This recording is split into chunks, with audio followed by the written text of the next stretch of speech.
So this is another video log on some of the scoop bits that were regarding Prezi. So these are articles that I scooped from the internet regarding how to use Prezi within a educational format or setting. So one of the articles is called Essential How-To Guide to Use Prezi in an Academic Environment, and this is by Ned Potter. He had a lot of interesting information to share. A lot of it was in the article that I presented before when we talked about affordances and constraints as well. So what he talked about were some really good tips, and some of the things that he mentioned was that to look at coherence. So he says coherence matters because a lot of Prezis are just can look like just random objects placed on a canvas, but you have to have some idea of order. And it's much more effective if you have a plan structure. Maybe if you sketch it out beforehand, if it's a really complex type presentation, or put it together in a logical way on the actual canvas as well. You should look at the full presentation view because you can zoom in and zoom out as much as you want. And it's really interesting when you look at your whole presentation because then it can show your audience how things were kind of linked together, and it can also tell you exactly where you are in the presentation. Sometimes I find that I don't really like this because I don't know where they're going, because sometimes it does seem like everything's all randomly put on the actual canvas. But for others, this can anchor the audience as well and help you get key messages across that you want to deliver, such as like the main title or other big ideas. And you can use that top-down view as the big reveal at the very end or at the beginning, etc. Usually they do that in both sides. The other main point that he mentions is taking responsibility for motion sickness. You have to make sure that you're paying attention to what the audience is seeing. Make sure that you pace your Prezi sensibly in order so that you're not whizzing from point to point every 5 seconds. I've had students that just did like 1 or 2 words and then had me whizzing to another one and whizzing to another 1 or 2 sentences, and it was actually did make me feel motion sick, and that shouldn't be what it is because that's going to draw away from your actual presentation. So just because Prezi can do a whole bunch of different things, rotate, barrel roll, spin, all that kind of thing, doesn't mean that you should do it all the time.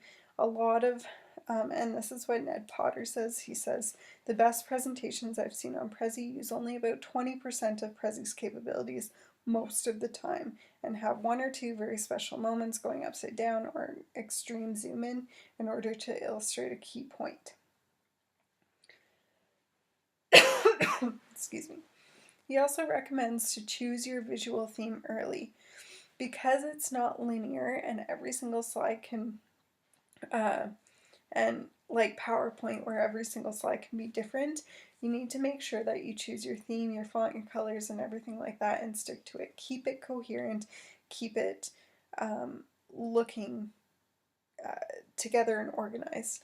If you change everything throughout the whole thing, it can ruin your pieces of text, that kind of stuff, and it can kind of throw off the audience as well. He also recommends to sign up with a educational email address so that you can upgrade to the educational license for free. And this can be very well worth doing, and it gives you more storage space as well. and you can put things down to private. Now, what's really interesting is that he made a Prezi about Prezi, and it has a lot of these tips in here, but it's really, really good, and it's something that I would show to my students in order for them to know how to make a great Prezi.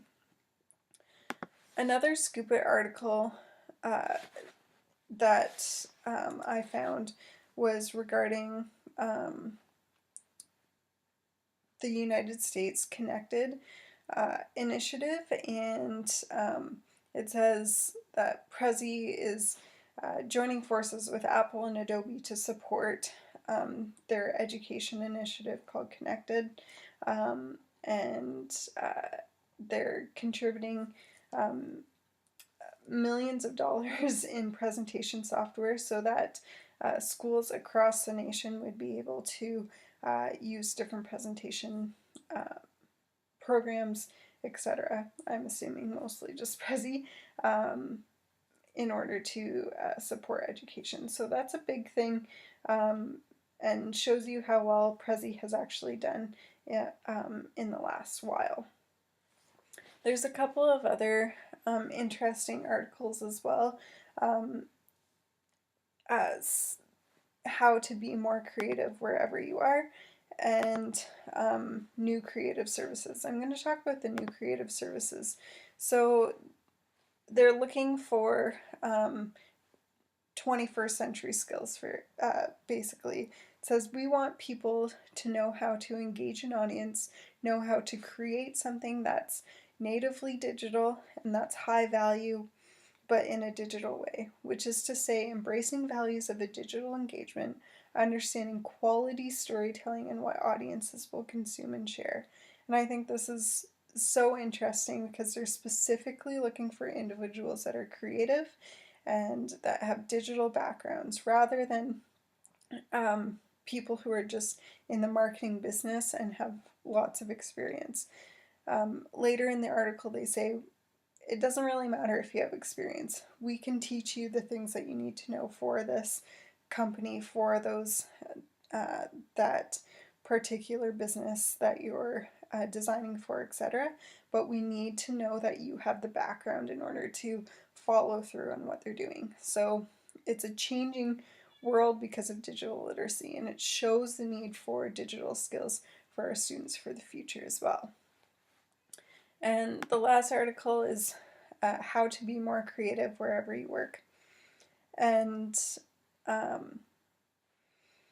this is basically saying that people change their job a lot of the time in order to be self-employed, and a lot of those current jobs are not offering creativity. It says 36% of employed adults want to quit their current job to pursue something that's more creative, and they're ready to sacrifice their paychecks to do so as well.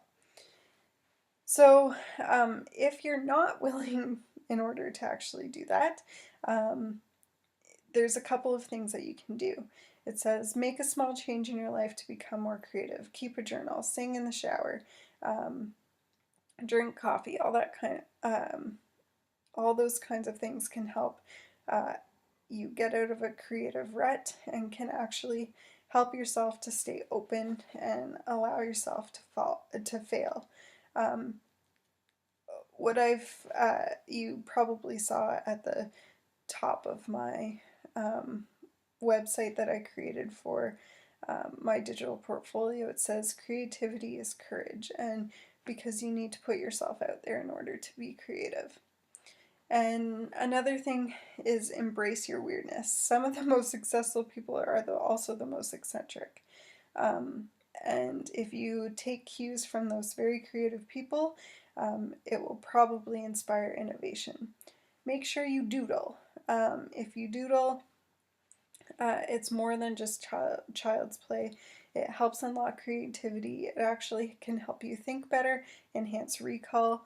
And I've seen videos where just by doodling, it enhances neural pathways, etc., and allows for you to have cognitive breakthroughs as well. So even though it's not actually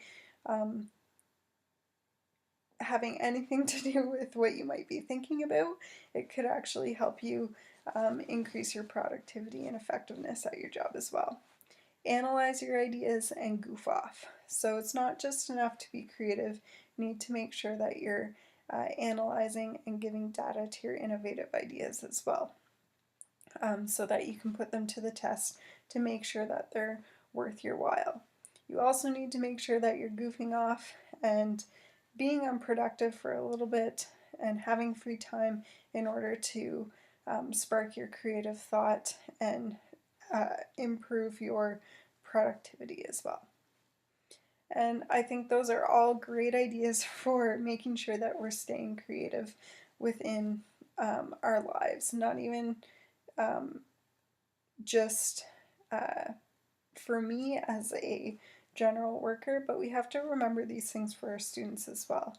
It can really help them develop their own sense of self, and I think that it can also help them find what they really do want to do so that they don't have to find different fulfilling jobs in the future, and that they can be successful and not get in a creative rut. We need to make sure that we're giving them chances to be creative and to fail and to show their courage.